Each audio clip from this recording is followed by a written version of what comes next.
Hello friends, welcome back to the video series Steer by Dr. Amdekar's team.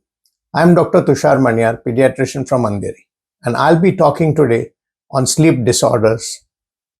Why do we ignore sleep problems and sleep related issues in our day-to-day practice? Let's address that by finding out why we do that and how to avoid doing that. Sleep is an integral part of our health, and we must know what is the normal duration of sleep that one is supposed to have. We know that as the age improves, or age increases, I should say, the number of hours that one sleep gradually goes down. A newborn on an average sleeps anything from 14 to 16 hours, whereas a 1-year-old child sleeps about 12 to 14, whereas a 6 to 10-year-old would sleep 10 to 12 hours. A bigger child would sleep about 8 to 10 hours. Adolescents and adults generally manage 7 to 8 hours of sleep. In geriatric age group, there may be on an average 6 hours of sleep only. Now, when we do inquire about the duration, what else should we ask for history whenever we think there is a sleep problem or otherwise?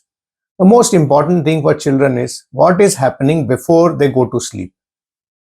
Do they use screen in last 30 minutes before they go to sleep in teenagers and adolescents, which is even not allowed for 1 hour before going to sleep for younger children? Is the room temperature good enough? Is the child very excited before they go to sleep? Is he or she being given a big glass of milk just before they go to sleep? All this could have problems not only in initiation but in quality of sleep as well. Once the child has gone off to sleep, we must inquire whether the child is tossing and turning in the bed, which could be a sign for obstructive sleep apnea. There could be also that the environmental temperature is too cold or too hot for the child to be comfortable. We should also inquire whether the child has now learned to be independent for going to sleep and maintaining sleep. That means, does he or she require somebody to pat them to go to sleep, or somebody needs to be in the room just enough for them to go to sleep and then they can manage on their own? Or do they need a soft toy before they go to sleep? Apart from these, it's also important to find out, has there been any change in the pattern of sleep? Many chronic disorders are diagnosed just because of change in the sleep pattern, eating and other behavior during daytime. Just like any other symptom, we will obviously inquire for onset, duration and progress. And anything that has happened acutely, we must inquire if there is any change in the environment, whether there are any stressors, whether there is change in school, change in the home, or whether there are any family issues. Is there bullying, etc., etc. Once we have taken care of this basic history, we should look at how does it affect the child. This problem of sleep, how does it affect the child? Does it cause the child to be attention deficit during the day? That means, is the child either too sleepy or is not able to focus in the class, and which may also lead to hyperactivity? Are there issues of sleep which are affecting the family as such as well as to be noted? Let us look at some of the common behavioral sleep problems, as we say. So, depending on the age of the child, an infant usually has a problem of going to sleep. Means you will normally get a complaint saying that my child does not go off to bed. I have to pat him or her for an hour before they go to sleep. Now, as we discussed earlier, this can be taken care by good sleep training and good sleep hygiene. On the other hand, generally bigger children have a problem of maintaining their sleep, meaning thereby they will go to sleep, but they would, because of pressure of the school or because of pressure of work, they will stay late and then they will get up early. It's also possible that because of adenoids problem, those children may have obstructive sleep apnea even at a young age, which may cause them to snore, keep their mouth open, and have a restless sleep. Teens, as on the other hand, And younger adolescents, on the other hand, have what is known as willful insomnia. I mean, they prefer to stay awake. They have a lot of things to do in life. So they tend to sleep very late. They tend to wake up late. And they have a variable sleep pattern. That means they will try to catch up on their sleep either on weekends or on vacations, etc. Adults, on the other hand, may have problems of sleep either because of work-life balance, because of shift duties, like many of us doctors have a problem, and also, most important, with obstructive sleep apnea, which can have silent but major and potentially dangerous consequences if not addressed adequately. When we look at behavioral problems, we must also look at certain disorders of sleep. So insomnia being the major condition, as we call it, but there are other conditions like what are kept under parasomnia. So their children can have night terrors. They get up in the middle of the night, they are screaming, they are sweating, and then they will go back to sleep. Next day morning, they won't remember anything. They could be having sleepwalking.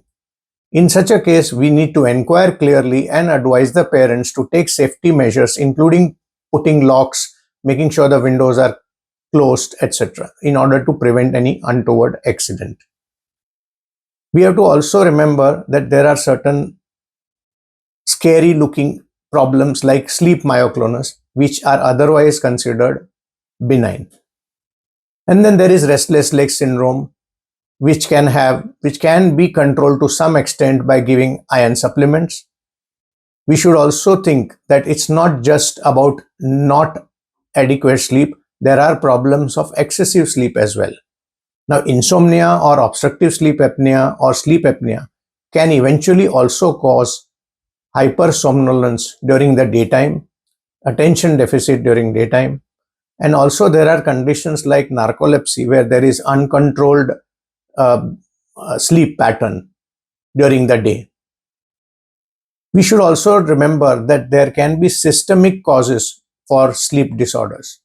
We know that children with autism spectrum disorders or cerebral palsy have problems in sleep. Not only that, children who have heart disease, asthma, or any chronic illness can have disturbed sleep pattern.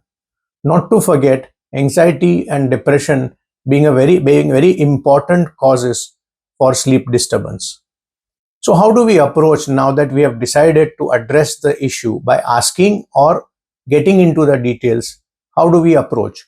We take good detailed history. Even if it is not volunteered by the patient, we need to ask them about sleep for every single visit. Then once we identify that there is a sleep problem, we need to ask them to run a Bears questionnaire.